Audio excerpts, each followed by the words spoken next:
Hello नमस्कार दोस्तों, 30 minute GS में आपका एक बार फिर से बहुत बहुत स्वागत है। चैनल पर अगर आप नए हैं तो चैनल को सब्सक्राइब कर लीजिए और पीटी 365 अगर आप प्रिंटेड चाहते हैं तो आपको मैंने एक मेल आईडी दी हुई है, आप यहाँ पर भी कर सकते हैं। HEREIMKP@gmail.com।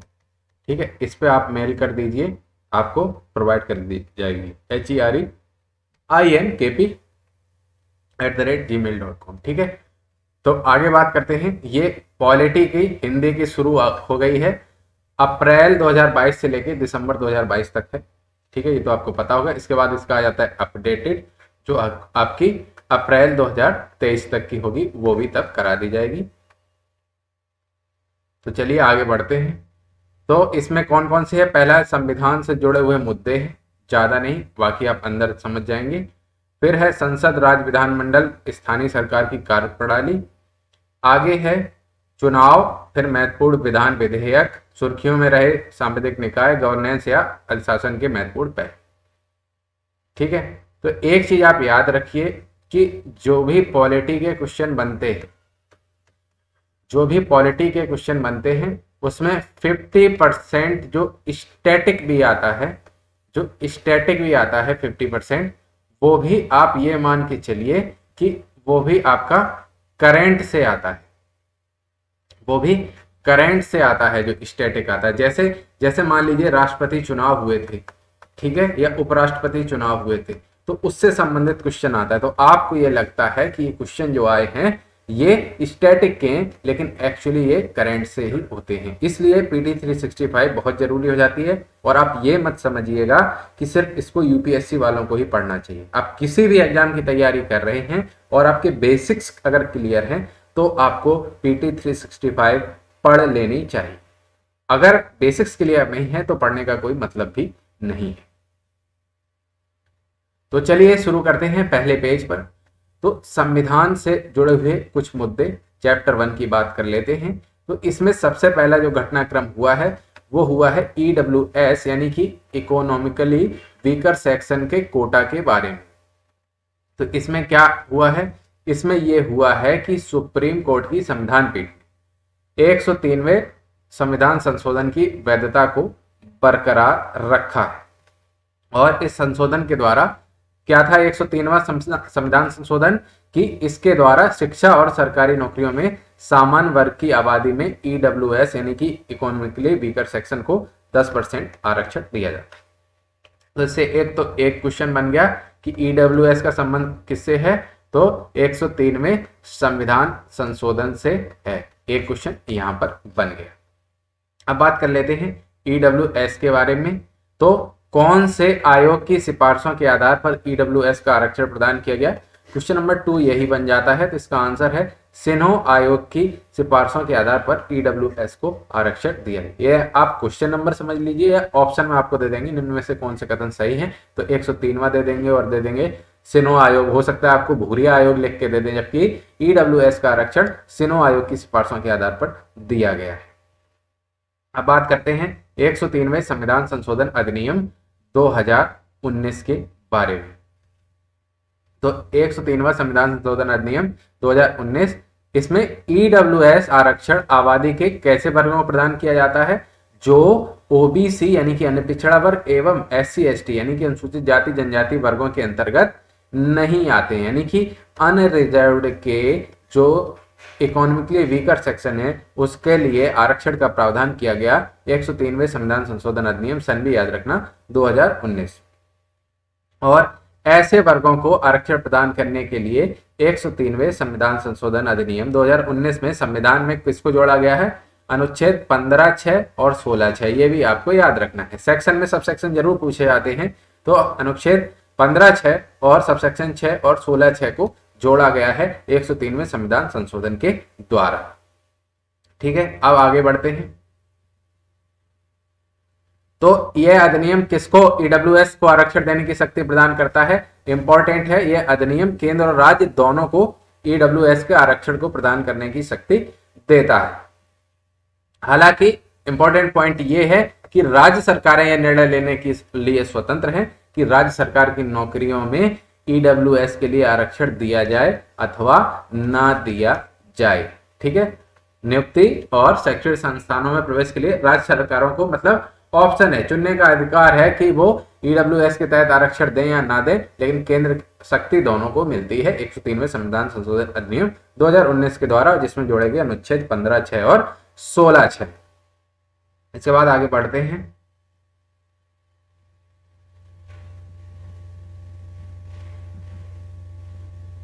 ठीक है, ईडब्ल्यूएस के लिए सरकार को समर्थ बनाने के लिए इस अधिनियम के द्वारा संविधान के अनुच्छेद 15 में संशोधन किया गया है।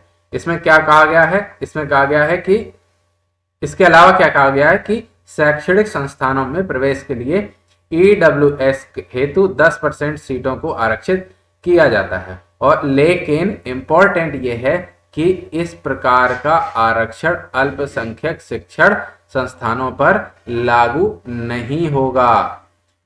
इस प्रकार का आरक्षण अल्पसंख्यक शिक्षण संस्थानों पर लागू नहीं होगा। ये इंपॉर्टेंट पॉइंट है कि अल्पसंख्यक अगर शिक्षण संस्थान है उसमें ये लागू नहीं होगा। इसके अलावा इस अधिनियम के माध्यम से अनुच्छेद 16(6) में भी संशोधन किया गया, 16(6) जो बाद में आया। इसके तहत सरकार नागरिकों के ईडब्ल्यूएस के लिए सभी पदों पर 10% तक का रिजर्वेशन का प्रावधान कर सकती है, और ईडब्ल्यूएस आरक्षण एससी, एसटी, ओबीसी को मिले आरक्षण के अतिरिक्त आरक्षण है।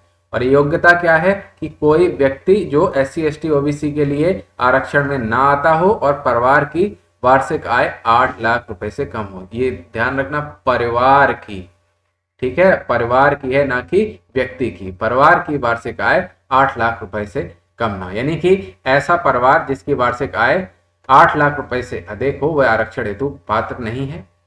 अब बात कर लेते हैं, एक शब्द आता है क्रीमी लेयर का। तो क्रीमी लेयर शब्द का पहली बार प्रयोग किसने किया? 1971 में सतनाथन आयोग। ये आयोग आपको हमेशा ध्यान रखने होते हैं। तो सतनाथन आयोग ने क्रीमी लेयर शब्द का उपयोग किया।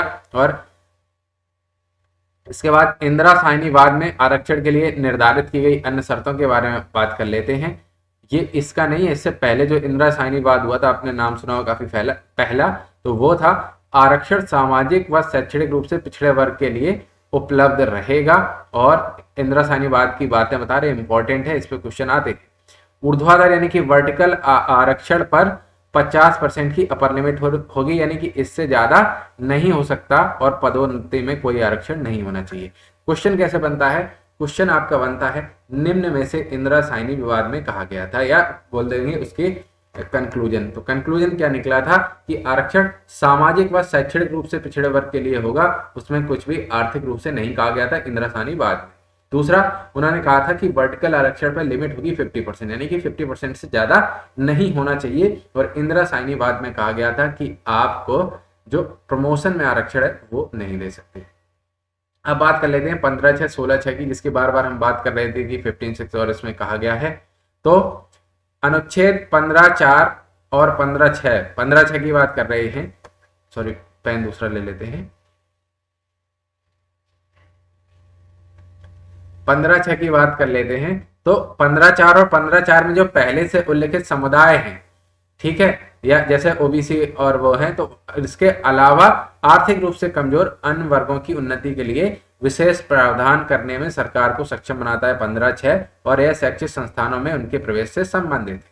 जबकि 15(4) और 15(5) था किसका? सामाजिक और शैक्षिक रूप से पिछड़े वर्गों या अनुसूचित जाति जनजातियों से संबंधित है। ठीक है, 16(6) की बात करें तो जो 16(4) में उल्लेखित समुदाय या वर्ग हैं, उनके अलावा जो आर्थिक रूप से कमजोर अन्य वर्गों की उन्नति के लिए विशेष प्रावधान करने के संदर्भ में यह सरकार को सक्षम बनाता है, और नियुक्तियों में या पदों में आरक्षण से संबंधित है अनुच्छेद 16(4).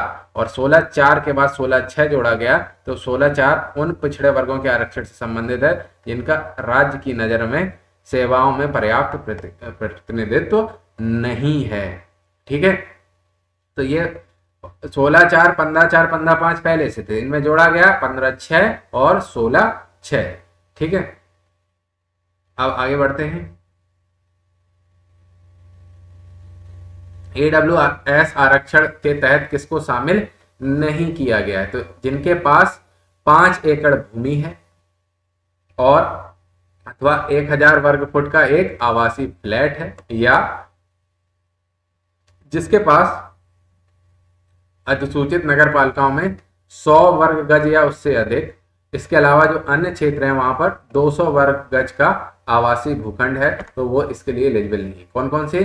5 एकड़ की भूमि, कृषि भूमि तो एलिजिबल नहीं है, 1000 वर्ग फुट का आवासीय फ्लैट है, फ्लैट तो भी एलिजिबल नहीं है, और नगर पालिकाओं में अगर जहां पर नगर पालिकाएं आती हैं वहां पर 100 वर्ग गज या उससे अधिक का आवासीय भूखंड है तो भी नहीं, और उससे कस्बा वाले क्षेत्र हैं वहां पर 200 वर्ग गज का अगर उसके पास आवासीय भूखंड है तो भी वो एलिजिबल नहीं है। अब बात करें सुप्रीम कोर्ट में इसको जब चैलेंज किया गया तो उसकी बात कर लेते हैं। तो सुप्रीम कोर्ट के निर्णय के महत्वपूर्ण बिंदु जनहित अभियान भारत बनाम भारत संघवाद, इसमें क्या कहा गया है कि केवल आर्थिक मानदंडों के आधार पर आरक्षण संविधान के मूल ढांचे का किसी भी तरह का कोई उल्लंघन नहीं करता है। इसके साथ साथ ही इस निर्णय में कहा गया कि ईडब्ल्यूएस को एक अलग और विशिष्ट श्रेणी माना गया है। इसके अलावा कहा गया SC ST SC BC का अपवर्जन उचित वर्गीकरण का एक हिस्सा है, साथ ही इन्हें दोहरे लाभों से बचाने के लिए भी आवश्यक है। इसके अलावा निजी शिक्षण संस्थानों में एक अवधारणा के रूप में आरक्षण से इनकार नहीं किया जा सकता। फिर से बात करते हैं इंदिरा साइनीवाद, सन भी याद रख लेना लगे हाथों 1992। तो इंदिरा साइनीवाद में निर्णय दिया गया कि आरक्षण 50% से अधिक नहीं होना चाहिए, किंतु इस निर्णय को आने वाले सभी समय के लिए कठोर और अनुल्लंघनीय घोषित नहीं किया गया था। यानी कि तब कह दिया गया कि अभी ये 50% से ज्यादा नहीं होना चाहिए, लेकिन ये नहीं कहा कि अब इसको चेंज ही नहीं कर सकते। इसके अतिरिक्त यह निर्णय केवल SC ST SC BC OBC समुदायों पर ही लागू हुआ था, सामान्य वर्ग पर नहीं लागू हुआ था। तो इंदिरा साइनीवाद 1992 और आरक्षण की लिमिट थी 50% से अधिक नहीं होना चाहिए, और इंदिरा साइनीवाद में ही कहा गया था कि प्रमोशन में रिजर्वेशन नहीं हो, ये कहा गया इंदिरा साइनीवाद में। अब बात करें OBC का आरक्षण का उपवर्गीकरण, यानी कि sub categorization of other backward classes. ठीक है, तो OBC आरक्षण की पृष्ठभूमि पहले समझ लीजिए कहां से शुरू होती है। तो पहला क्वेश्चन यही बनता है कि काका कालेलकर की अध्यक्षता में प्रथम पिछड़ा वर्ग आयोग का गठन होता है सन 1953 में। उसके बाद 1979 में बीपी मंडल की अध्यक्षता में द्वितीय पिछड़ा वर्ग आयोग का गठन होता है। फिर 1992 में क्या होता है, अनुच्छेद 16(4) के तहत OBC के लिए 27% आरक्षण का प्रावधान किया जाता है अनुच्छेद 16(4) में। और 1992 में इंदिरा साइनीवाद में उच्चतम न्यायालय क्रीमी लेयर की अवधारणा को लागू कर दिया। ये इंपॉर्टेंट पॉइंट है। 1953 काका कालेलकर की अध्यक्षता में प्रथम पिछड़ा वर्ग आयोग का गठन होता है। 1979 में बीपी मंडल की अध्यक्षता में द्वितीय पिछड़ा वर्ग आयोग का गठन होता है। 1992 में अनुच्छेद 16(4) के तहत OBC के लिए 27% आरक्षण का प्रावधान किया जाता है। इसी के साथ साथ 1992 में ही इंदिरा साइनीवाद में उच्चतम न्यायालय ने क्रीमी लेयर की अवधारणा को लागू किया था। ठीक है, NCBC क्या होता है ये भी अभी हम देख लेंगे, national commission for backward class. तो अभी ये सुर्खियों में क्यों है, क्योंकि हाल ही में केंद्रीय मंत्रिमंडल ने जस्टिस रोहिणी आयोग के कार्यकाल का फिर से विस्तार कर दिया। कौन से आयोग का? आयोग सारे याद रखने हैं, जस्टिस रोहिणी आयोग का। और यह आयोग के कार्यकाल में 14वां विस्तार है। अब इस आयोग को 31 जुलाई 2023 को अपनी रिपोर्ट प्रस्तुत करने के लिए कहा गया था। और इस आयोग का गठन, रोहिणी आयोग का गठन इंपॉर्टेंट है, पूछ लेते हैं। रोहिणी आयोग का गठन संबंधित है, तो रोहिणी आयोग का गठन संबंधित है OBC के उपवर्गीकरण के संबंधित मुद्दों, यानी कि OBC के अंदर भी वर्गीकरण करना है। इसके अलावा अन्य संबंधित तथ्यों की बात कर लेते हैं। तो इस आयोग का गठन 2017 में भारतीय संविधान के अनुच्छेद 340 के तहत हुआ था। इंपॉर्टेंट है, अनुच्छेद 340 सामाजिक और शैक्षिक रूप से पिछड़े यानी कि SC BC यानी कि socially and educationally backward class, सामाजिक और शैक्षिक रूप से पिछड़े, आर्थिक नहीं है, सामाजिक और शैक्षिक रूप से पिछड़े अनुच्छेद 340 में कहा गया था। रोहिणी आयोग के आधार पर इसका गठन किया गया था। SC BC की स्थिति की जांच करने के लिए राष्ट्रपति को आयोग नियुक्ति करने का अधिकार देता है। 2015 में राष्ट्रीय पिछड़ा वर्ग यानी कि NCBC national commission for backward class ने OBC को निम्नलिखित 3 श्रेणियों में विभाजित करने का प्रस्ताव प्रस्तुत किया था। ठीक है, तो एनसीबीसी पहले देख लेते हैं, फिर तीनों ग्रुप की बात कर लेते हैं। तो राष्ट्रीय पिछड़ा वर्ग आयोग, जिसको बोलते हैं एनसीबीसी, तो ये 102वें संविधान संशोधन अधिनियम के माध्यम से इसे एक संवैधानिक निकाय, कौन सा, संविधान में अनुच्छेद 338 बी के तहत NCBC, national commission for backward class, इसको 102वें संविधान संशोधन के द्वारा 102वें संविधान संशोधन के द्वारा और कौन सी धारा जोड़ दी गई, 338 बी, और अब ये हो गया है आपका ठीक है, संवैधानिक या सांविधिक निकाय बन गया है। ठीक है, ये अब आ गया आपके। इसके सदस्यों की संख्या 1 सदस्य, 1 उपाध्यक्ष और 3 अन्य सदस्य, यानी कि टोटल 5 हैं, 1 अध्यक्ष, 1 उपाध्यक्ष और 3 अन्य सदस्य। ये इसी तरह लिखा करो, 113 113 याद रखो।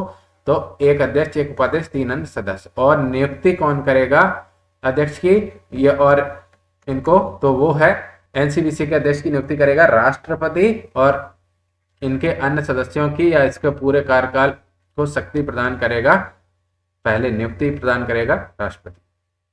कार्यकाल की बात करें तो आयोग के सदस्यों के सेवा शर्तों और कार्यकाल को सामाजिक न्याय एवं अधिकारिता मंत्रालय के द्वारा अधिसूचित किया जाता है। तो किसके द्वारा, ये भी पूछा जाता है, तो सामाजिक न्याय एवं अधिकारिता मंत्रालय के द्वारा। अब बात कर लेते हैं, अभी हम बात कर रहे थे अनुच्छेद 340 के तहत एनसीबीसी ने ओबीसी को 3 उपवर्गों में विभाजित करने का इसको सजेशन दिया था, जिसमें एक है क्लास ए ईबीसी, यानी कि एक्सट्रीमली बैकवर्ड क्लास, अत्यंत पिछड़ा वर्ग। तो ईबीसी में कौन कौन शामिल किए गए थे, बात कर लेते हैं। ईबीसी में वो शामिल होंगे जो ओबीसी के भीतर भी सामाजिक, शैक्षिक एवं आर्थिक पिछड़ेपन का सामना कर रहे हैं। इनमें आदिवासी जनजातियां, घुमंतु यानी जो इधर उधर जाती है ना, जिसको हम लोग बोलते हैं भरगड्डा, अपनी भाषा में बोलते हैं, कई जगह भरगड़ा बोला जाता है, इस तरह की। तो घुमंतु और अर्ध घुमंतु जनजातियां शामिल हैं जो अपने पारंपरिक व्यवसायों से जीवन यापन करती हैं। इसके बाद कैटेगरी बी, 3 कैटेगरी थी, ए बी सी। तो ईबीसी, एबीसी में ईबीसी थी, ठीक है, एक्सट्रीमली बैकवर्ड क्लास थी। तो इसके बाद बी कैटेगरी है मोर बैकवर्ड क्लास की, एमबीसी ग्रुप है। इसमें वह व्यावसायिक समूह शामिल होंगे जो अपने पारंपरिक व्यवसायों से साथ साथ जीवन यापन करते हैं। यानी कि जैसे मान लीजिए कोई बढ़ई है, ठीक है, तो वो अपने काम कर रहा है। मान लीजिए कोई ग्वाला है, ठीक है, तो वो अभी भी वही काम कर रहा है जो सदियों से वो करता आया है, तो वो लोग शामिल हैं इसमें अधिक पिछड़ा वर्ग यानी कि एमबीसी ग्रुप में। या मान लीजिए कोई गड़रिया है और वो अभी भी पशुपालन या उनको चरा रहा है, तो उनको एमबीसी में शामिल किया जाएगा। पिछड़ा वर्ग की बात कर लेते हैं। तो पिछड़ा वर्ग में वो वर्ग शामिल होंगे जो तुलनात्मक रूप से अधिक समर्थ व उन्नत हैं। किससे तुलना में, ए और बी की तुलना में, ठीक है। अब बात करें न्यायमूर्ति रोहिणी आयोग के, हमने बताया था, तो उनको कौन कौन से कार्य सौंपे गए हैं। तो केंद्रीय ओबीसी सूची के संदर्भ में समुदायों और जातियों के बीच आरक्षण संबंधी लाभों के असमान वितरण, यानी कि नौकरियों और शिक्षा में 27% आरक्षण के प्रसार की जांच करना।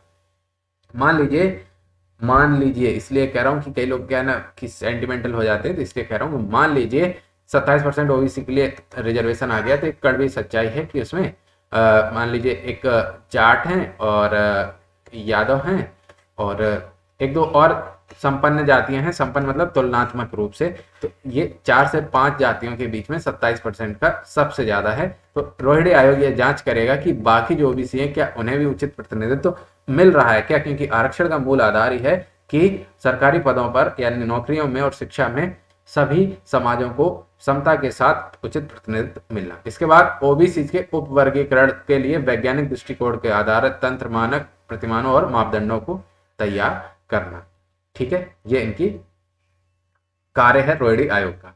अब बात करें एनसीबीसी, तो एनसीबीसी के अनुसार 11 राज्यों यानी कि 11 राज्यों में संघ शासित और राज्यों दोनों मिला के टोटल 11 में आरक्षण हेतु ओबीसी को उपवर्गीकृत पहले से किया जा चुका है, जैसे आंध्र प्रदेश, तेलंगाना, पुडुचेरी, कर्नाटक, हरियाणा, झारखंड, पश्चिम बंगाल, बिहार, महाराष्ट्र, राजस्थान और तमिलनाडु ने राज्य सरकार के स्वामित्व वाले संस्थानों में आरक्षण हेतु ओबीसी को पहले से ही उपवर्गीकृत कर रखा है, 11 है। अब बात करें स्थानीय निकायों में ओबीसी के लिए आरक्षण की बात कर लेते हैं। तो अभी ये चर्चा में काफी रहा था, तो हुआ क्या था कि इलाहाबाद हाईकोर्ट ने उत्तर प्रदेश सरकार को ओबीसी को आरक्षण दिए बिना नगर निकाय के चुनाव की अधिसूचना तुरंत जारी करने का निर्देश दे दिया था कि आप ओबीसी आरक्षण लागू मत करिए। अभी उसके रीजन बता रहे हैं, आगे की बात करते हैं क्यों। तो अभी लागू मत करिए, आप सबसे पहला काम करिए कि आप अधिसूचना जारी कर दीजिए निकाय चुनाव की। ठीक है, ये कहा। तो ये निर्देश संविधान के अनुच्छेद 243 यू के प्रावधानों के आधार पर दिए गए थे। 243 यू के आधार पर इलाहाबाद हाईकोर्ट ने ये निर्देश दे दिए। तो लोगों ने कहा कि आरक्षण समाप्त हो गया, आरक्षण समाप्त हो गया। तो चलिए बात करते हैं। 243 यू के प्रावधानों के आधार पर ये निर्देश दिए गए और 243 यू के अनुसार किसी नगरपालिका का गठन करने के लिए चुनाव इसका कार्यकाल समाप्त होने से पहले संपन्न किया जाना चाहिए। तो आपको सबसे पहले 2 पॉइंट याद रख लेने हैं कि 243 यू में कहा क्या गया है। एक तो 243 यू याद रखनी है और उसमें यह कहा गया है कि किसी भी नगरपालिका का गठन करने के लिए चुनाव उसका कार्यकाल समाप्त होने से पहले संपन्न किया जाना चाहिए। न्यायालय ने कहा कि जब तक कृष्णमूर्ति बनाम भारत संघ, जो कि 2010 मामले में सुप्रीम कोर्ट द्वारा अनिवार्य की गई ट्रिपल टेस्ट शर्तों को पूरा नहीं किया जाता, तब तक नगर निकाय चुनाव में अन्य पिछड़े वर्ग को कोई आरक्षण प्रदान नहीं किया जाएगा। अब ट्रिपल टेस्ट की 3 शर्तें कौन सी हैं? कृष्णमूर्ति बनाम भारत संघ सन याद रख लेना 2010। और ट्रिपल टेस्ट की शर्तें क्या होंगी कि प्रत्येक स्थानीय निकाय में ओबीसी के पिछड़ेपन पर डेटा एकत्र करने के लिए राज्य सरकार एक विशेष आयोग का गठन करेगी। ये ठीक है। और इसके अलावा आयोग के प्रस्तावों के अनुरूप आरक्षण का अनुपात निर्धारित किया जाएगा। यह सुनिश्चित करना होगा कि आरक्षण अनुसूचित जातियों, जनजातियों और अन्य पिछड़ा वर्ग के पक्ष में समग्र आरक्षित सीटों के कुल 50% से अधिक नहीं होना चाहिए। तो यह कहा था कि ट्रिपल टेस्ट शर्तों को पूरा करिए, उसके बाद आरक्षण लागू करिए। और यदि कोई राज्य, केंद्र शासित प्रदेश ट्रिपल टेस्ट की आवश्यकता को पूरा करने की स्थिति में नहीं है तो उसके किसी भी स्थानीय निकाय के चुनाव को कानूनी अवधि से अधिक स्थगित नहीं किया जा सकता। यानी कि ये नियम है 243 यू में कि इससे अगर उसका कार्यकाल समाप्त हो रहा है नगर पालिका का, तो उससे पहले आपको चुनाव करा लेने चाहिए, चाहे फिर आरक्षण लागू हो या ना हो। तो उस आधार पर यह कहा था। इसके अलावा भारत का संविधान स्थानीय निकायों में अनुसूचित जाति जनजाति के लिए उनकी जनसंख्या के आधार पर आरक्षण का प्रावधान करता है। राज्य सरकारों को ओबीसी के लिए आरक्षण पर निर्णय लेने की अनुमति दे दी गई है। ठीक है, अब बात करते हैं, आगे बढ़ते हैं। काफी चर्चा में रहा वो था समान नागरिक संहिता यानी कि uniform civil code. Uniform civil code चर्चा में क्यों है? क्योंकि हाल ही में भारत में समान नागरिक संहिता विधेयक 2020 नाम से एक गैर सरकारी विधेयक को राज्यसभा में पेश किया गया। ठीक है, समान नागरिकता संहिता का आशय सब लोग जानते होंगे, काफी चर्चा में चलता है आजकल। एकल कानून से यानी ऐसा कानून जो भारत के सभी नागरिकों के व्यक्तिगत मामलों जैसे विवाह, तलाक, अभिरक्षा यानी कि कस्टडी, एडॉप्शन यानी कि दत्तक ग्रहण, गोद लेना और विरासत इनहेरिटेंस के संदर्भ में एक समान रूप से लागू हो, यानी कि सबके लिए अलग अलग ना हो, एक जैसा। अब आगे बात करते हैं। तो संविधान समान नागरिक संहिता से संबंधित प्रावधान संविधान के अनुच्छेद 44 में है, यानी कि राज्य के नीति निर्देशक सिद्धांतों में शामिल है। और समान से 4 और 4 समान है ना, 4 भी 4 एक जैसे हैं, तो समान याद रखने की ट्रिक है 4 और 4। तो ये नीति निर्देशक तत्वों के अंतर्गत आते हैं।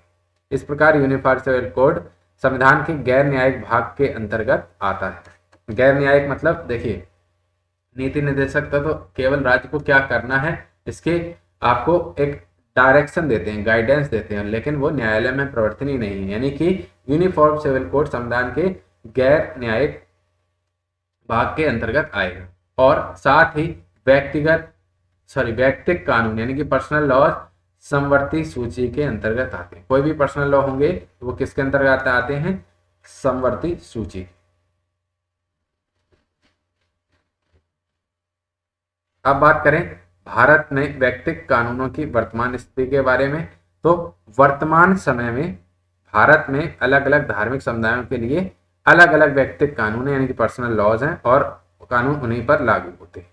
ठीक है, ये हमें पता। उदाहरण के लिए हिंदू पर्सनल लॉ को 4 कानूनों में संहिताबद्ध किया गया। कौन कौन से हैं? हिंदू विवाह अधिनियम 1955, हिंदू उत्तराधिकार अधिनियम और हिंदू 1956 हो गया। इसके बाद हिंदू अल्पवयस्कता और संरक्षकता अधिनियम 1956 और हिंदू दत्तक भरण पोषण अधिनियम 1956। यानी कि हिंदू का विवाह हो गया, याद रखने के लिए बता रहा हूँ, 1955 में, और बाकी 1956 है। कौन कौन? हिंदू उत्तराधिकार अधिनियम, हिंदू अल्प वयस्कता और संरक्षता अधिनियम, और हिंदू दत्तक भरण पोषण अधिनियम। और मोस्ट इंपॉर्टेंट पॉइंट ये है कि हिंदू में इसके अंतर्गत आते हैं सिख, जैन और बौद्ध, तीनों ही हिंदू शब्द के अंदर डिफाइन किए गए, यानी कि इनके लिए सेम होता है। इसके अलावा मुस्लिम पर्सनल लॉ के कुछ पहलुओं को भारत में मुस्लिम पर्सनल लॉ शरीयत 1937 और मुस्लिम विवाह विघटन अधिनियम 1939 जैसे कानूनों के रूप में स्पष्ट रूप से मान्यता दी गई। ठीक है, कहाँ भाग रहे हो भाई, रुक जाओ।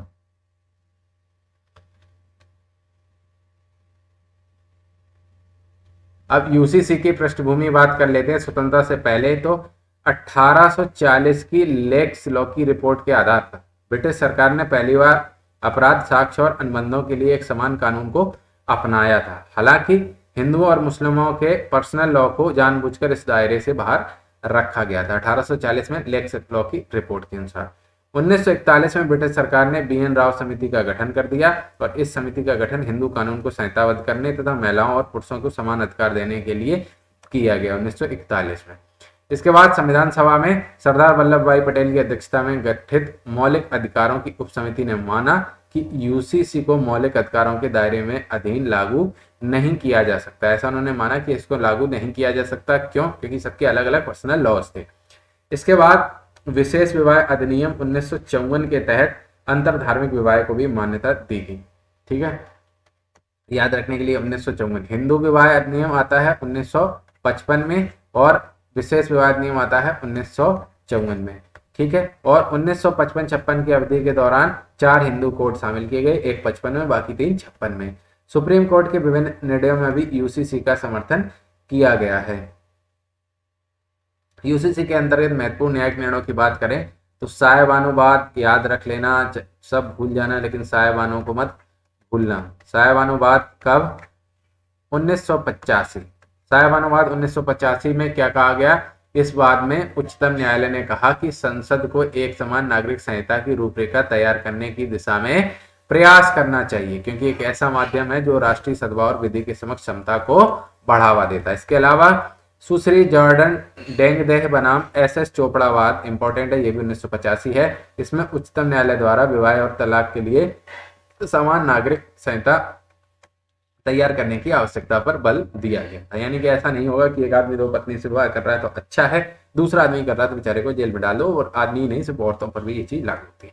इसके बाद सरला मुदगलवाद मोस्ट इंपॉर्टेंट है 1955। इसमें भी उच्चतम न्यायालय ने संसद द्वारा यूसीसी का निर्माण करने की आवश्यकता को दोहराया और उच्चतम न्यायालय के अनुसार यह वैचारिक अंतर विरोधों को दूर करने के लिए राष्ट्रीय एकीकरण में मदद करे। यानी 3 बात प्रमुख है, साहेबानुवाद 1985, सुश्री जॉर्डन डेंगदेह बनाम SS चोपड़ावाद और सरला मुदगलवाद। तो सरला मुदगल 1995, बाकी 1985 है।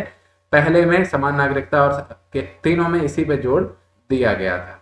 उसके बाद हिंदू मैरिज एक्ट हमने आपको 4 बताई दिए कि 1955, फिर 3 आए 56 में अलग हिंदू कोड। इसके अलावा भारत में कुछ पंथ निरपेक्ष कानून भी है। उदाहरण के लिए विशेष विवाह अधिनियम 1956 है, जिसके अंतर्गत अंतर धार्मिक विवाह को कानूनी मान्यता दी गई। इस बार ये क्वेश्चन आएगा। इसके अतिरिक्त संरक्षक और प्रतिपाल्य अधिनियम 1890 अविवाहितों के अधिकारों और कर्तव्यों को भी निर्धारित करता है। इंपॉर्टेंट बात यह है कि वर्तमान में गोवा भारत का एकमात्र ऐसा राज्य है जहां पर कॉमन सिविल कोड यानी कि समान नागरिक संहिता लागू है। 1961 में भारत द्वारा गोवा को अपने नियंत्रण में लेने के बाद, यानी कि अब एक क्वेश्चन और पता चल गया कि गोवा की आजादी 1961 में हुई। पुर्तगाली नागरिक संहिता 1867 को यहाँ पर जारी रखा गया था और यह संहिता सभी गोवा वासियों पर लागू होती थी जो किसी भी धार्मिक या निर्जाति यानी समुदाय से हों। लेकिन पुर्तगाली संहिता पूर्ण रूप से यूनिफॉर्म सिविल कोड नहीं है, लेकिन मैक्सिमम था, तो इसीलिए 1867 से वो यहाँ से जारी है और 1961 में पुर्तगाली वहां से चले गए। अब बात करते हैं हेट स्पीच के बारे में। हेट स्पीच सुर्खियों में क्यों है? क्योंकि राष्ट्रीय अपराध रिकॉर्ड ब्यूरो ने पिछले 7 वर्षों में हेट स्पीच के मामले में दर्ज कानूनी मामलों में लगभग 500% की वृद्धि होने की बात कही गई है। हेट स्पीच होती क्या है? तो हेट स्पीच होती है भारत के किसी भी कानून के अंतर्गत परिभाषित ही नहीं किया गया। यही आपके ऑप्शन में मिल जाएगा कि हेट स्पीच को भारत में कानूनी प्रावधानों के तहत परिभाषित किया गया है, जबकि ये ऑप्शन हो जाएगा फिर आपका गलत, क्योंकि भारत में किसी भी कानून के अंतर्गत हेट स्पीच को डिफाइन नहीं किया गया है। हेट स्पीच आमतौर पर व्यक्तियों के होता क्या है, एक समूह के खिलाफ घृणा फैलाने वाला वक्तव्य होता है, और हेट स्पीच के खिलाफ भारतीय दंड संहिता यानी कि आईपीसी, सीआरपीसी नहीं, आईपीसी की धाराएं 153A 295A आदि का प्रयोग किया जाता है। किसमें? 153A और 295A का प्रयोग किया जाता है हेट स्पीच के खिलाफ। हेट स्पीच को अभिव्यक्ति के विभिन्न रूपों में व्यक्त किया जाता है, जैसे चित्र के माध्यम से, कार्टून के माध्यम से, आजकल मीम्स जिसमें तो अपन माहिर नहीं है, वस्तुएं, हाव भाव और प्रतीक चिन्हों के माध्यम से। इसे ऑफलाइन या ऑनलाइन दोनों तरीकों से प्रसारित भी किया जा सकता है। अब बात करें हेट स्पीच से संबंधित कानूनों के बारे में कि इसकी रूपरेखा क्या है, तो संवैधानिक प्रावधान की बात करें तो संविधान का अनुच्छेद 19(2) सभी नागरिकों को वाक और अभिव्यक्ति की स्वतंत्रता का अधिकार प्रदान करता है। हाँ, हमें मालूम है। हालांकि इस अधिकार पर अन्य बातों के साथ साथ लोक व्यवस्था, सदाचार और नैतिकता के संरक्षण हेतु युक्त प्रतिबंध लगाए गए हैं। यानी कि ऐसा ना हो कि लोक व्यवस्था बिगड़ जाए, नैतिकता के आधार पर आपको बोलने की स्वतंत्रता है लेकिन कुछ भी बोले, आपको सब कुछ बोलने की स्वतंत्रता है लेकिन कुछ भी बोलने की स्वतंत्रता नहीं है। मतलब आप समझने की कोशिश करिए कि आप बोल सब सकते हैं लेकिन अपने दायरे में रहकर, जिससे लोक व्यवस्था, लोगों में वैमनस्य और आपकी नैतिकता बरकरार रहे। इसके बाद करें आईपीसी की बात। आईपीसी 1860 हमको पता ही है, तो आईपीसी 1860 की विभिन्न धाराएं जैसे 153A 153B 298 आदि हेट स्पीच के विरुद्ध प्रावधान करती हैं। ये किससे संबंधित है? ऐसे भाषण या शब्दों से संबंधित हैं जो उपद्रव उत्पन्न कर सकते हैं, यानी कि आग लगाने वाले भाषण, उठा पटक देंगे और तुम्हारे हाथ काट देंगे, पैर काट देंगे, ये सब आता है हेट स्पीच के अंतर्गत। इनको ये कर देंगे, देश से भगा देंगे या अपना परचम लहरा देंगे, पहले भी हमने राज किया है वहां से, ये सब हेट स्पीच के अंतर्गत आती है। इसके बाद आते हैं लोक प्रतिनिधि अधिनियम के बारे में। इंपॉर्टेंट है, इंपॉर्टेंट है इसका लोक प्रतिनिधि अधिनियम 1951 की। तो 1951 लोक प्रतिनिधि अधिनियम की धारा 8 ऐसे व्यक्ति को चुनाव लड़ने से अयोग्य घोषित करती है जो वाक और अभिव्यक्ति की स्वतंत्रता के आधार के दुरुपयोग का दोषी पाया जाएगा। तो ये है लोक प्रतिनिधि अधिनियम। नोट्स भी बनाते जाना जहां पर हम विशेष तौर पर गौर कर रहे हैं।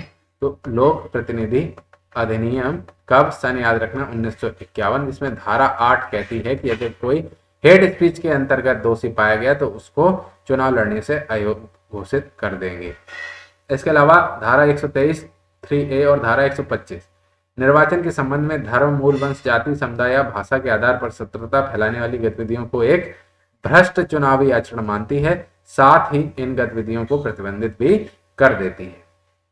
इसके बाद बात करें नागरिक अधिकार संरक्षण अधिनियम 1955 के बारे में। तो इसकी धारा 7 के तहत कहे गए या लिखे गए शब्दों के माध्यम से या संकेतों या तस्वीरों द्वारा अन्यथा अस्पष्टता को उकसाने और उसे बढ़ावा देने के विरुद्ध दंड का प्रावधान करती है नागरिक अधिकार संरक्षण अधिनियम 1955। NCRB, national crime record bureau, हाँ ये तो हमें पता है, ठीक है। अब बात करें सेडिशन के बारे में, जिसको बोलते हैं राजद्रोह। राजद्रोह ये चर्चा में क्यों है? क्योंकि सुप्रीम कोर्ट ने आदेश दिया है कि भारतीय दंड संहिता यानी कि इंडियन पेनल कोड आईपीसी की धारा 124A के तहत 152 वर्ष पुराने राजद्रोह कानून को प्रभावी रूप से तब तक के लिए स्थगित कर जाना चाहिए जब तक कि केंद्र सरकार इस प्रावधान पर पुनर्विचार नहीं करती है। होता क्या है राजद्रोह? राजद्रोह होता है कि भारतीय दंड संहिता धारा 124A में राजद्रोह एक ऐसे अपराध के रूप में परिभाषित किया गया है जिसमें किसी व्यक्ति द्वारा विधि द्वारा स्थापित भारत के सरकार के प्रति, कुल मिलाकर सरकार के प्रति अपनी विरोध व्यक्त करना है, जो शब्दों के द्वारा जो लिखित हो सकते हैं, मौखिक हो सकते हैं, संकेतों या दृश्य रूप में घृणा या अवमानना या अप्रीति पैदा करने वाला प्रभाव पैदा किया जाए। इस कानून के तहत राजद्रोह एक कैसा संज्ञेय, गैर जमानती और गैर प्रशम्य यानी कि नॉन कंपाउंडेबल अपराध है। क्या होता है आगे बताते हैं। राजद्रोह के लिए अधिकतम सजा के तौर पर आपको आजीवन कारावास, जुर्माने के साथ या जुर्माने के बिना का प्रावधान भी किया गया है और इस कानून के तहत आरोपित व्यक्ति को सरकारी नौकरी से वंचित किया जा सकता है। आरोपित व्यक्ति को पासपोर्ट के बिना रहना होता है, भाग न जाए और साथ ही आवश्यकता पड़ने पर उसे न्यायालय में पेश करना होता है। इसके अलावा राजद्रोह के कानून से संबंध में कुछ निर्णय भी आए, जैसे कि पी आलवी बनाम केरल राज्यवाद 1982 सन याद रख लेना। सुप्रीम कोर्ट ने कहा कि नारेबाजी संसद या न्यायिक व्यवस्था की आलोचना को राजद्रोह माना नहीं जाएगा। इसके अलावा केदारनाथ बनाम बिहार राज्यवाद 1962 में क्या कहा था? सुप्रीम कोर्ट ने कहा कि एक नागरिक आलोचना या टिप्पणी के जरिए सरकार या उसके प्रशासन पर अपनी इच्छा अनुसार कहने या लिखने का अधिकार रखता है, बशर्ते उसकी वजह से हिंसक कृत्यों द्वारा लोक व्यवस्था भंग नहीं होनी चाहिए। यानी कि पानी पी पी कर आप मनमोहन सिंह को, राहुल गांधी को या सरकार को, मतलब जब वो सरकार में हो, इसके अलावा नरेंद्र मोदी को कोस सकते हैं, लेकिन ऐसी कोई बात नहीं करेंगे जिससे समाज में हिंसा फैले। बस ये ध्यान रखना है आपको, और कुछ भी कह सकते हैं, ये आपको सुप्रीम कोर्ट के निर्णय में कहा। अब पृष्ठभूमि की बात करें राजद्रोह कानून की, तो ब्रिटिश इतिहासकार राजनीतिक जो थे मैकाले का नाम आपने काफी सुना होगा, राजद्रोह कानून को एक दंडनीय अपराध के रूप में तैयार किया था और इसके लिए आजीवन कारावास तक का प्रावधान किया था। आईपीसी के तैयार होने के बाद राजद्रोह कानून को हटा दिया गया। उसके बाद सर जेम्स स्टीफन के द्वारा प्रस्तुत किए गए एक संशोधन के द्वारा आईपीसी में 124 से 124 का 42 का 1 किया। 124A यानी कि राजद्रोह को तब जोड़ा गया जब अपराध से निपटने के लिए विशेष धारा की आवश्यकता महसूस होती है। ये कब हुई? जब बंगभाषी अखबार के संपादक कौन थे? जोगेंद्र चंद्र बोस।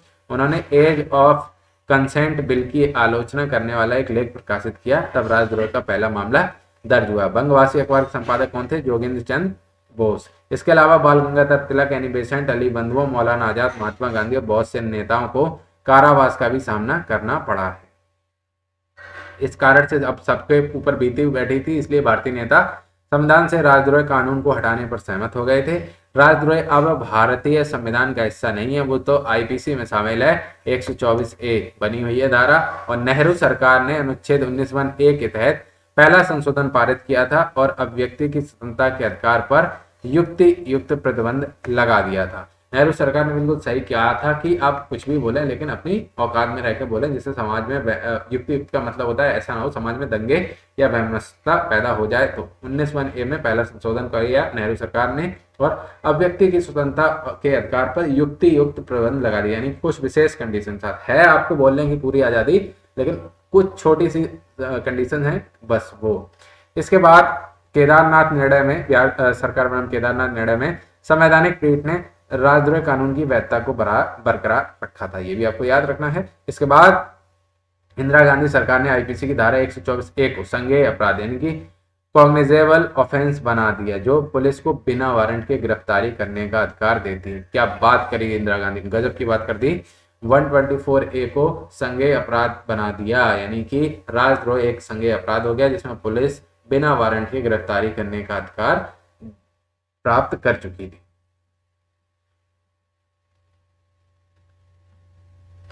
- 2018 में भारतीय विधि आयोग यानी कि लॉ कमीशन ऑफ इंडिया ने एक परामर्श पत्र प्रकाशित किया था। इस परामर्श पत्र में यह अनुशंसा की गई, रिकमेंडेशन की गई कि अब समय आ गया है कि देशद्रोह से संबंधित आईपीसी की धारा 124A पर पुनर्विचार किया जाए और निरस्त किया जाए। बार बार आ रही है 1, 2 का 4, ये किससे संबंधित है? धारा देशद्रोह से संबंधित है।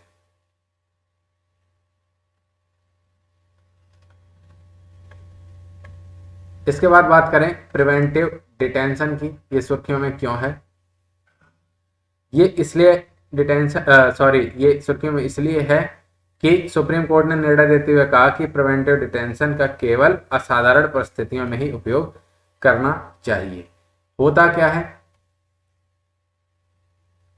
होता यह है कि किसी को बिना वारंट गिरफ्तार कर लेना, यानी कि होता यह है कि प्रिवेंटिव डिटेंशन का अर्थ है अपराध करने से पहले ही किसी ऐसे व्यक्ति को हिरासत में ले लेना जो कानून और व्यवस्था के समक्ष खतरा उत्पन्न कर सकता था, लेकिन अभी तक उसने ऐसा किया नहीं है, उससे पहले ही पकड़ लिया। मान लीजिए आपको हमने पकड़ लिया किसी क्राइम करने से पहले, तो वो हो गया प्रिवेंटिव डिटेंशन, यानी कि प्रिवेंट माने रोकना, एडवांस में रोक दो, वो करे ही ना उससे पहले। लेकिन प्राधिकारियों को ऐसा लग सकता है कि वह ऐसा कर सकता है। ऐसे में व्यक्ति द्वारा भविष्य में किसी अपराध को अंजाम देने से रोकने हेतु डिटेन यानी कि गिरफ्तार किया जाए। प्रिवेंटिव डिटेंशन यानी कि निवारक अवरोध या निरोध के आधार क्या है?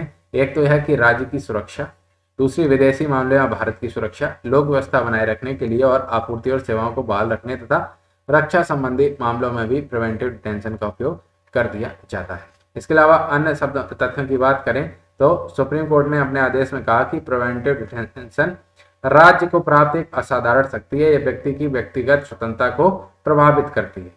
इस कारण इसका संयमित तरीके से ही उपयोग होना चाहिए, नहीं कि एकदम खुल्लम खुल्ला चाहे जिस पे लगा दो। और न्यायालय ने कानून और व्यवस्था की परिस्थितियों और लोक व्यवस्था के भंग होने के बीच अंतर किया है और प्रिवेंटिव डिटेंशन केवल लोक व्यवस्था के भंग होने की स्थिति में ही लागू किया जा सकता है, न कि कानून और व्यवस्था से संबंधित परिस्थितियों में, ये भी कह दिया।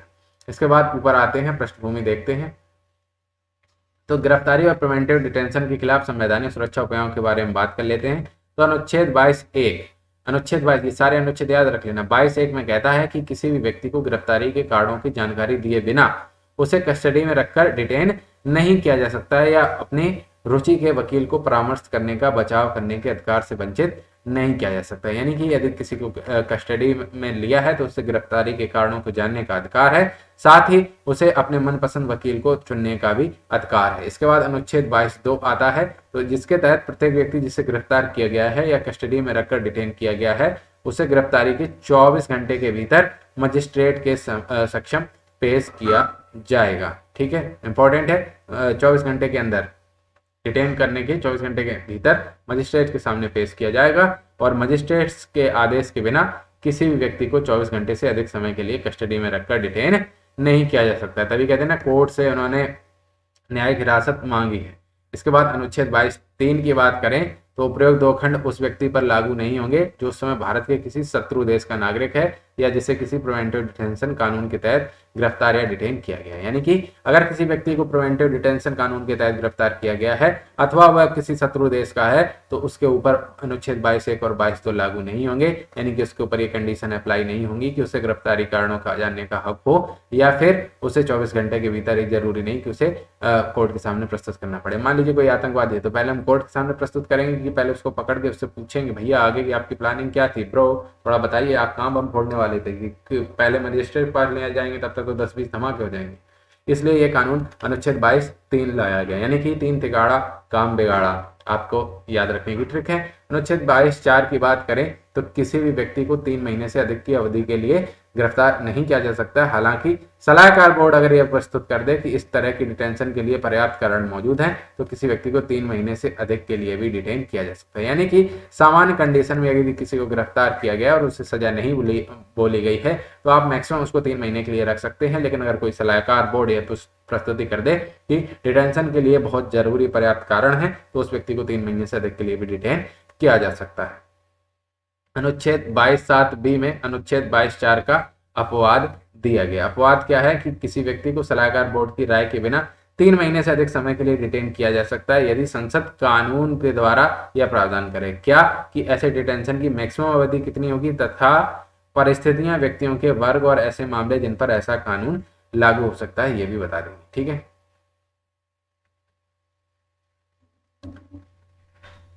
प्रिवेंटिव डिटेंशन में मतलब है कि बिना कोई, इसके तहत व्यक्ति को बिना कोई मुकदमा चलाए हिरासत में भी रखा जा सकता है। भारत का संविधान का अनुच्छेद 22(1) और 22(2) के तहत गिरफ्तारी तथा हिरासत में सुरक्षा प्रदान करता है। यह सुरक्षा प्रिवेंटिव डिटेंशन कानूनों के तहत गिरफ्तार या हिरासत में लिए गए व्यक्तियों के लिए उपलब्ध नहीं, जो हम ऊपर बता चुके हैं, अनुच्छेद 22(3) में कहा गया है।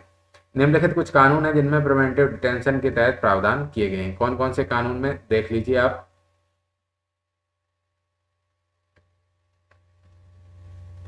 नंबर 1 दंड प्रक्रिया संहिता आईपीसी।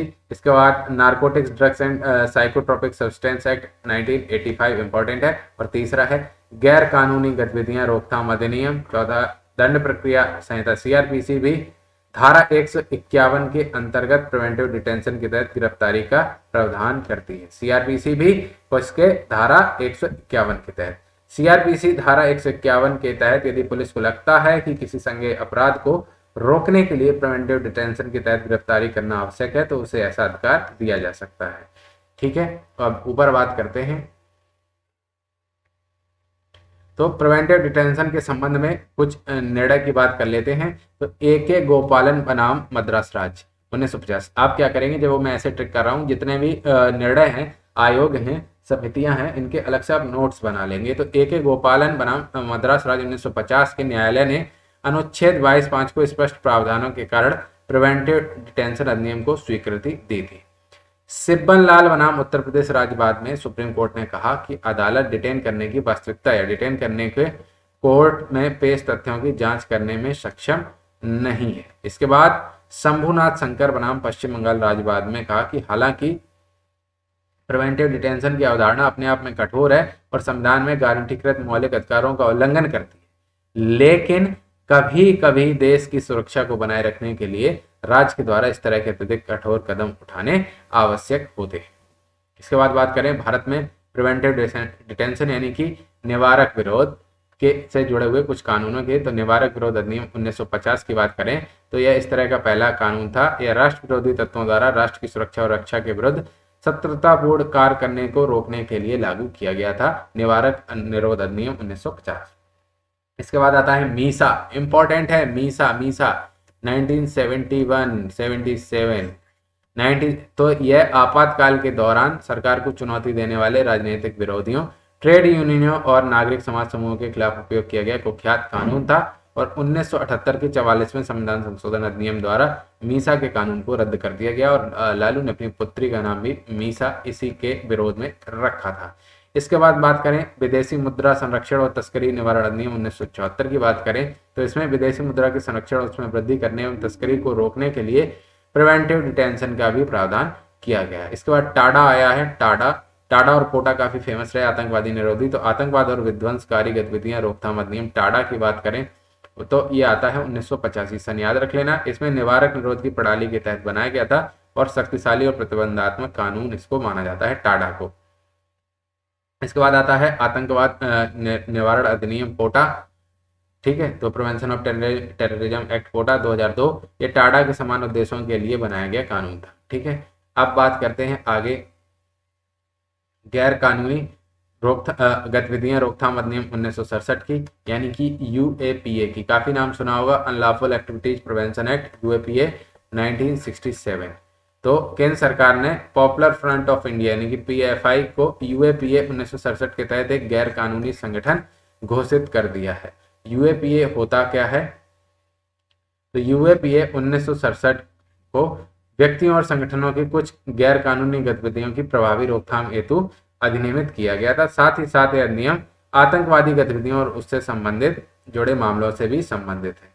यह अधिनियम व्यक्तियों संगठनों द्वारा की गई ऐसी भी किसी भी कार्रवाई जो भारत के राज्य क्षेत्र के किसी भाग पर अधिकार या नियंत्रण स्थापित करती है या भारत की संप्रभुता को खंडित या भारत की अखंडता को नुकसान पहुंचाती है तो उसे गैर कानूनी गतिविधि के रूप में यूएपीए के रूप में परिभाषित किया जाएगा यूएपीए 1967 एक्ट के द्वारा।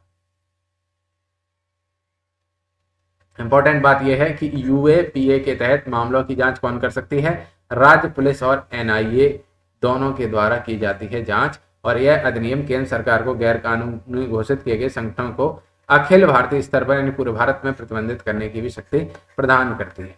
यह प्रतिबंधित व्यक्ति संगठन को अधिकरण के माध्यम से अपील की सुनवाई के लिए भी अधिकार प्रदान करता है। अधिनियम के तहत भारतीय नागरिकों और विदेशी नागरिकों दोनों पर मुकदमा चलाया जा सकता है। इंपॉर्टेंट पॉइंट है, केवल भारतीय नहीं विदेशी नागरिकों पर भी यूएपीए के तहत मुकदमा चलाया जा सकता है। इसके अलावा भारत के बाहर विदेशी भूमि पर अपराध किए जाने पर अधिनियम के तहत क्या है? इसके अलावा भारत के बाहर विदेशी भूमि पर अपराध किए जाने पर अधिनियम के तहत उसी रीति से अपराधियों पर कानूनी कार्रवाई भी की जाती है। अधिनियम के दायरे को बढ़ाने के लिए 2004, 8, 12 और 19 में संशोधन किए गए। 4, 8, 12, 19 इंपॉर्टेंट है, ठीक है।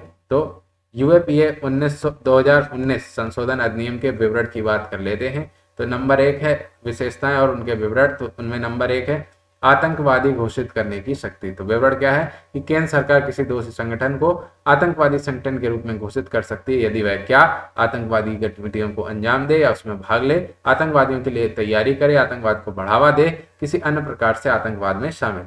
अधिनियम सरकार को प्रयुक्त आधार पर दोषी व्यक्तियों को भी आतंकवादी के रूप में घोषित करने का अधिकार देता है। इसके अलावा एनआईए द्वारा संपत्ति जब्त करने के लिए मंजूरी।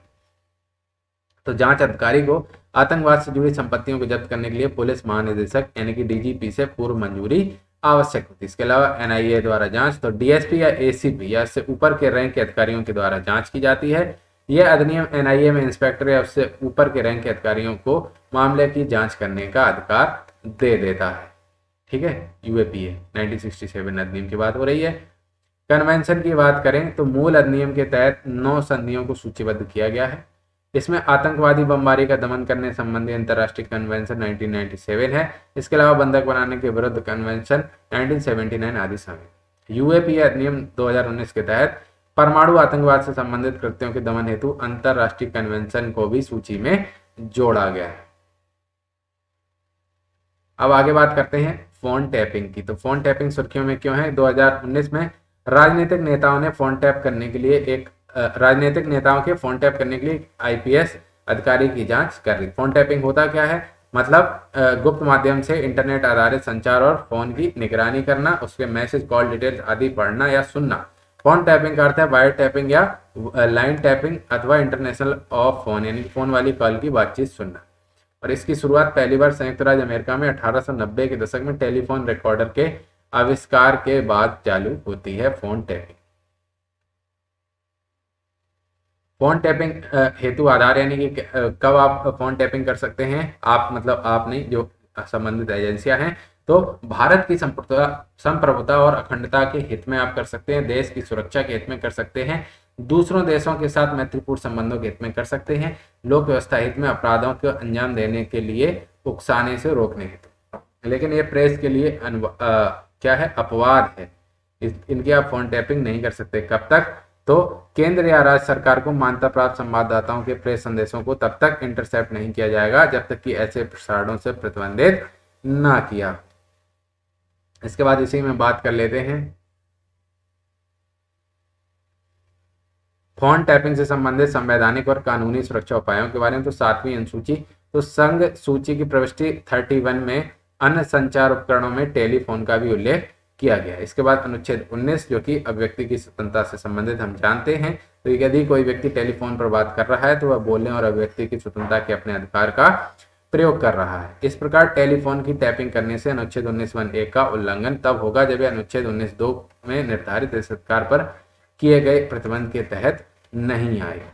दूसरी बात, अनुच्छेद 21 की बात करें, निजता का अधिकार से संबंधित है। तो टेलीफोन की टैपिंग करने के उद्देश्य अनुच्छेद 21 का उल्लंघन तब होगा जब तक इस कार्य के लिए कानून द्वारा स्थापित प्रक्रिया के तहत इसको अनुमति नहीं दी जाती है। याद करने की ट्रिक, अनुच्छेद 21 निजता के अधिकार से 19 तो आपने बार बार सुना होगा। तो व्यक्ति की स्वतंत्रता 21 की बात करें, कोई से कहेंगे कि आप 21 दे दीजिए तो आपको कहेगा हमें चाहिए प्राइवेसी, तो निजता चाहिए ना, तो अनुच्छेद 21 निजता के अधिकार से संबंधित है। इसके बाद भारतीय तार अधिनियम 1885 की बात कर लें तो यह फोन टैपिंग का भी विनियमन करता है, यानी उसके बारे में बता। फोन टैपिंग की शक्ति, भारतीय तार अधिनियम 1885 की बात करें तो भारतीय तार अधिनियम 1885 की धारा 5(2) के तहत, 5(2) आपको याद नहीं रखनी, आपको सिर्फ याद रखना है भारतीय तार अधिनियम सन 1885। तो उसकी धारा 5(2) के तहत केंद्र और राज्य सरकार दोनों को फोन टैपिंग करने का अधिकार प्राप्त है। राज्य में पुलिस को फोन टैप करने का अधिकार प्राप्त होता है। केंद्र में 10 एजेंसियां फोन टैप करने के लिए अधिकृत हैं। कौन कौन सी हैं आप देख लीजिए एजेंसियों के नाम। इसके अलावा अगर कोई फोन टैपिंग कर रही है तो वो अनलॉफुल एक्टिविटी मानी जाएगी। तो एक तो है सूचना ब्यूरो, इंटेलिजेंस ब्यूरो जिनको बोलते हैं आईबी, सीबीआई, ईडी, एनसीबी यानी कि नारकोटिक्स कंट्रोल ब्यूरो, सीबीडीटी, ठीक है, सेंट्रल बोर्ड पर केंद्रीय प्रत्यक्ष कर बोर्ड, और राजस्व खुफिया निदेशालय, राष्ट्रीय जांच एजेंसी यानी कि एनआईए, रॉ तो आपको पता ही है, और सिग्नल इंटेलिजेंस निदेशालय और दिल्ली पुलिस आयुक्त। ये 10 एजेंसी हैं जो राज्य सरकार के अधीन हैं और फोन टैपिंग कर सकते हैं। इसके अलावा किसी भी अन्य एजेंसी के द्वारा फोन टैप करना अवैध माना जाएगा। इसके बाद बात करते हैं फोन टैपिंग के लिए आदेश जारी करने की शक्ति के बारे में।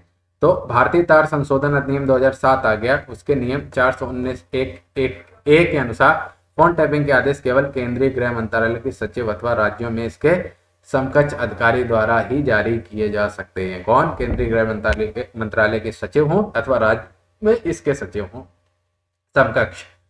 तो इन आदेशों की सूचना सेवा प्रदाता को लिखित रूप में प्रदान करनी होगी, इसके बाद ही टैपिंग शुरू होती है। सक्षम अधिकारी को लिखित रूप में टैपिंग के कारणों को भी दर्ज कराना होता है। हालांकि असाधारण मामलों में आदेश अधीनस्थ पद के अधिकारियों द्वारा भी जारी किए जा सकते हैं, जैसे रॉ वगैरह का काम होता है उनके तहत, जो जरूरी है। इस तरह का आदेश के बारे में एक निर्दिष्ट समय अवधि के भीतर सक्षम पदाधिकारियों को भी सूचित किया जाना चाहिए। इसके बाद आगे बात करते हैं भुला दिए जाने का अधिकार, यानी कि राइट टू बी फॉरगेटन, आरटीबीएफ के बारे में। तो ये सुर्खियों में क्यों है? तो सुप्रीम कोर्ट ने अपनी रजिस्ट्री को सर्च इंजन और इंटरनेट से एक दंपत्ति से जुड़ी जानकारियों को हटाने का निर्देश दिया है। ये क्या है? तो आरटीबीएफ, भुला दिए जाने का अधिकार क्या होता है? तो भुला दिए जाने का अधिकार बनाम निजता का अधिकार, इसमें अंदर क्या है? तो निजता के अधिकार संविधान के अनुच्छेद 21 के तहत ऐसी जानकारी शामिल होती है जो सार्वजनिक नहीं है। दूसरी ओर आरटीबीएफ यानी भुला दिए जाने के अधिकार में ऐसी जानकारी को हटाना शामिल होती है जो कि एक निश्चित समय तक सार्वजनिक रूप से उपलब्ध थी, लेकिन अब उसे तीसरे पक्ष को उक्त जानकारी तक पहुंचाने की अनुमति नहीं है। यानी कि निजता में तो होती है किसी को पता ही नहीं है तो उसको छुपाए रखना, जबकि आरटीबीएफ में क्या होता है कि छुपाना नहीं है, पहले सबके पास थी लेकिन अब आगे से उसको थर्ड पार्टी को नहीं दिखाना है।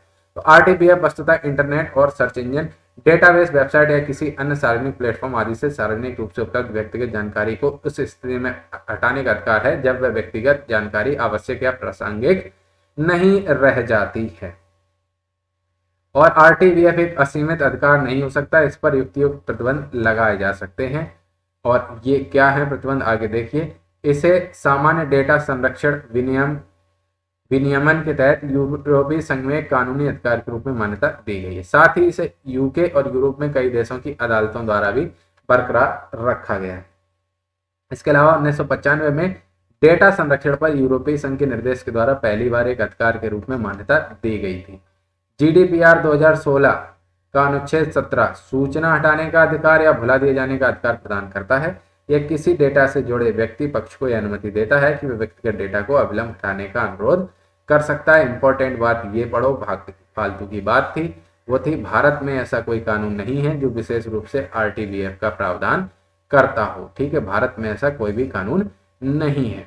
भुला दिए जाने के अधिकार आरटीबीएफ पर सुप्रीम कोर्ट क्या कहता है? तो के.एस. पुट्टास्वामी बनाम भारत संघ। इंपॉर्टेंट है कि ऐतिहासिक बाद में सुप्रीम कोर्ट ने आरटीबीएफ को अनुच्छेद 21 के तहत जीवन के अधिकार के हिस्से के रूप में मान्यता दे दी। सुप्रीम कोर्ट ने स्पष्ट किया आरटीबीएफ कुछ प्रतिबंधों के अधीन है, इसका तब तक उपयोग नहीं किया जा सकता जब तक प्रश्नगत सामग्री किसके अनिवार्य न हो। आगे पढ़ लो उन्होंने कौन कौन सी कंडीशन दे दी।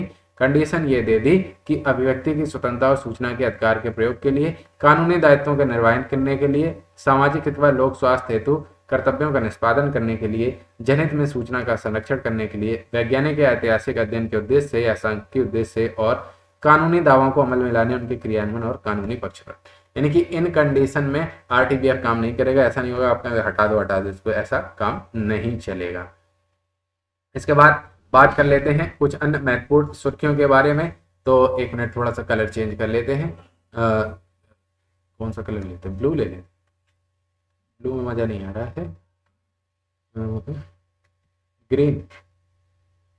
ग्रीन में डार्क, हाँ ठीक है।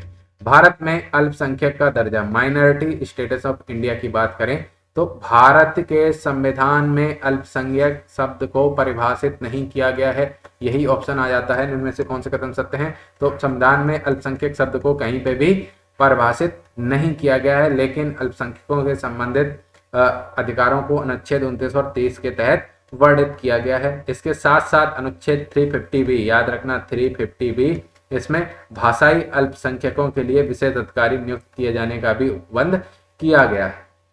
हालांकि केंद्र सरकार ने राष्ट्रीय अल्पसंख्यक आयोग अधिनियम 1992 याद रखना, जिसका उपयोग करते हुए मुस्लिम, ईसाई, सिख, बौद्ध, जैन और पारसियों को अल्पसंख्यक घोषित किया। यह भी आपको याद रखना है, मुस्लिम, ईसाई, सिख, जैन और पारसियों को अल्पसंख्यक घोषित किया गया है। और अल्पसंख्यकों के शैक्षिक अधिकारों की रक्षा के लिए राष्ट्रीय अल्पसंख्यक शैक्षणिक संस्थान आयोग, जिसको बोलते हैं NCMEI अधिनियम 2004 भी बनाए गए। तो भारत में अल्पसंख्यकों के दर्जों के संबंध में कुछ न्यायिक निर्णय आए, उनके बारे में भी हम बात कर लेंगे। नंबर 1 है TMA पाई मामला, जबकि 2002 में उसमें सुप्रीम कोर्ट ने माना कि भाषाई और धार्मिक अल्पसंख्यकों का निर्धारण राज्य को इकाई मानकर किया जाता है, ना कि पूरे देश की जनसंख्या को। उदाहरण के लिए जैसे मान लीजिए जम्मू कश्मीर है, तो उधर पर अल्पसंख्यक कौन है? उधर पर अल्पसंख्यक हिंदू है। जबकि कई स्टेट्स में अल्पसंख्यक होगा, नॉर्थ ईस्ट में, वहां पर अल्पसंख्यक हिंदू है। जबकि ओवरऑल की बात करें तो हिंदू क्या है? बहुसंख्यक है। ठीक है, कई जगह पर बहुसंख्यक कौन होंगे? क्रिश्चियन होंगे कई स्टेट में, कई में कौन से होंगे? मुस्लिम्स होंगे। तो इस तरह से अल्पसंख्यक बहुसंख्यक राज्यों के हिसाब से होते हैं, ना कि पूरे देश की आबादी के हिसाब से। ये कहा गया TMFI मामला 2002 वाले में।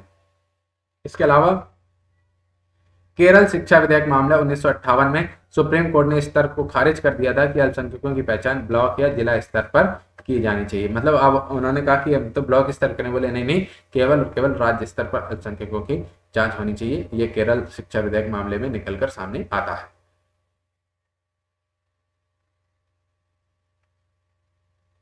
इसके बाद बात करते हैं सरना धर्म के लिए अलग धर्म की मांग की गई है। तो सरना है क्या? तो झारखंड, उड़ीसा और असम सहित 5 राज्यों के विभिन्न जनजाति समुदायों ने केंद्र सरकार से मांग की कि सरकार को उनके धर्म को सरना के रूप में एक अलग धर्म के रूप में मानता थे। तो है क्या? विभिन्न भारतीय राज्यों में रहने वाली जनजातियां जो है वो सरना धर्म का पालन करती हैं। यह प्रकृति पूजा की अवधारणा पर आधारित एक धर्म है। इसके बाद सुर्खियों में क्या रहा फिर से? तो अनुच्छेद 370 और 35A का हटना। ठीक है, ये फिर से चर्चा में क्यों रहा? क्योंकि इसके 5 अगस्त 2022 को अनुच्छेद 370-35A को निरस्त कर जाने के 3 वर्ष पूरे हो गए थे। इनकी तीसरी बरसी थी। अनुच्छेद 370 के तहत जम्मू कश्मीर को विशेष दर्जा दिया गया। अनुच्छेद 35A के तहत जम्मू कश्मीर को अधिवास यानी कि डोमिसाइल नियमों को परिभाषित करने का अधिकार।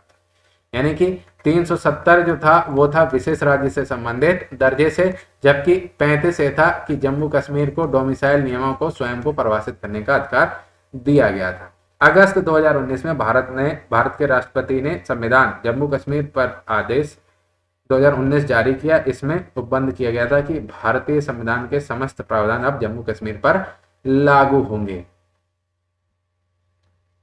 इसका तात्पर्य यह था कि जम्मू कश्मीर के लिए एक अलग संविधान का आधार बनाने वाले सभी प्रावधान अब निरस्त हो गए हैं, और जब वो निरस्त हो जाएंगे तो 35A अपने आप समाप्त हो जाएगा। तो अनुच्छेद 35A के तहत जम्मू क्या था कि जम्मू कश्मीर विधायिका को राज्य के स्थायी निवासी निर्धारित करने, उन्हें रोजगार, संपत्ति अधिग्रहण, शिक्षा आदि के क्षेत्र में विशेषाधिकार देने के लिए पूर्ण विवेकाधीन शक्तियां थी, जो कि हो गई अब समाप्त। इसके बाद संसद ने जम्मू कश्मीर पुनर्गठन अधिनियम 2019 सन याद रखना पारित किया था, जिसमें जम्मू कश्मीर को 2 केंद्र शासित प्रदेशों यानी कि यूटीज में पुनर्गठित करने का प्रावधान किया गया था, जो जम्मू कश्मीर विधानसभा के साथ साथ और लद्दाख बिना विधानसभा के यानी कि यूनियन टेरिटरी में जम्मू कश्मीर विधानसभा है और लद्दाख में विधानसभा के बिना है।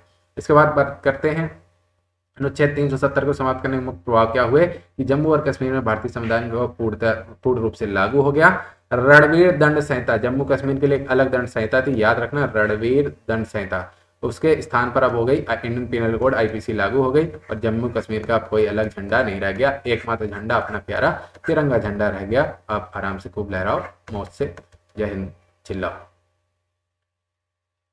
इसके बाद बात करें अनुच्छेद 142 की, तो ये भी इंपॉर्टेंट है। 142 तो संविधान के अनुच्छेद 142 के तहत अपनी शक्तियों का प्रयोग करते हुए सुप्रीम कोर्ट ने राजीव गांधी हत्याकांड के शेष 6 दोषियों को क्या कर दिया है? रिहा कर दिया है। अनुच्छेद 142 क्या कहता है कि सुप्रीम किससे संबंधित है? सुप्रीम कोर्ट की डिक्रियों और आदेशों के प्रवर्तन के बारे में। डिग्री नहीं है, इसको डिक्री ही बोलते हैं। तो सुप्रीम कोर्ट अपने अधिकार क्षेत्र का उपयोग करते हुए ऐसी डिक्री पारित कर सकता है या ऐसा आदेश पारित कर सकता है जिससे उसके समकक्ष लंबित किसी भी मामले में पूर्ण न्याय करने के लिए आवश्यक, और इस प्रकार पारित कोई भी डिक्री या इस प्रकार का दिए गए आदेश भारत के समस्त राज्य क्षेत्र में संसद द्वारा बनाए गए कानूनों के अधीन प्रवर्तनीय भी होंगे। इसके बाद बात करें संविधान के अनुच्छेद 145(5) के बारे में, तो सुप्रीम कोर्ट की एक संविधान पीठ ने अभी हाल ही में क्या कहा कि न्यायाधीशों की अधिक संख्या वाली पीठ द्वारा बहुमत से लिया गया निर्णय हमेशा न्यायाधीशों की कम संख्या वाली पीठ के निर्णय पर प्रभावी होगा। यानी कि कहने का मतलब यह है, मान लीजिए एक पीठ है 15 लोगों की, एक है 5 लोगों की, और इसमें मान लीजिए 8-7 से निर्णय लिया गया, कोई भी निर्णय लिया गया 8-7 से, तो वही निर्णय मान्य होता है बहुमत से निर्णय में। और इसमें लिया गया 4-1 से निर्णय, तो इन दोनों निर्णय मान लीजिए क्लैश करेंगे, तो कौन सा निर्णय प्रभावी होगा? तो वो निर्णय प्रभावी होगा जिसमें संवैधानिक पीठ बड़ी होगी, न्यायाधीशों की संख्या ज्यादा होगी, भले ही वो बहुत कम बहुमत से या मार्जिन से वो निर्णय आया हो, लेकिन अगर उनकी संख्या ज्यादा है तो वह उसी पीठ का निर्णय मान्य होगा। यानी कि न्यायाधीशों की संख्या अधिक संख्या वाली पीठ वाला बहुमत से लिया गया निर्णय हमेशा न्यायाधीशों की कम संख्या वाली पीठ के निर्णय पर प्रभावी होगा, भले ही कम संख्या वाली पीठ में अधिक न्यायाधीशों ने बहुमत के द्वारा अपनी सहमति से निर्णय लिया हो। यह कहा गया 1455 में, 145(5) में ये कहा गया। और संविधान के अनुच्छेद 145(5) के अनुसार किसी मामले की सुनवाई में उपस्थित न्यायाधीशों के बहुमत पर आधारित सहमति को ही न्यायालय का निर्णय या मत माना जाता है। और अनुच्छेद 145(5) में यह कहा गया कि सुप्रीम कोर्ट में किसी भी मामले की निर्णय सुनवाई में उपस्थित न्यायाधीशों का बहुमत आधारित सहमति से ही लिया जाएगा। हालांकि इस खंड की कोई बात किसी भी असहमत न्यायाधीश को अपना असहमति पूर्ण निर्णय देने से नहीं रोकती। यानी कि ये कहा इनमें कौन प्रभावी है, ये भी बताया कि जो मान लीजिए बहुमत से ही निर्णय लिया जाएगा, लेकिन ये ऐसा नहीं कहती है कि न्यायाधीश बहुमत के पक्ष में ही निर्णय देने के लिए ही बाध्य है। न्यायाधीश अपनी असहमति व्यक्त करने के लिए स्वतंत्र है। ये कहा गया 145(5). ठीक है, तो यहां पर ये होता है आपका। अब पार्ट 2 आएगा, संसद, राज्य विधानमंडल, स्थानीय सरकारों की कार्यप्रणाली। इसको हम अगले वीडियो में कवर कर देंगे। वीडियो ज्यादा लंबा हो जाता है, एक साथ बोलने में थोड़ी सी समस्या होती है। चैनल को सब्सक्राइब नहीं किया तो सब्सक्राइब कर लीजिए। इसका वीडियो भी कल तक आ जाएगा, हो सकता है शाम तक ही आ जाए, चिंता करने की बात नहीं। तब तक ये वीडियो देखिए, एंजॉय कीजिए।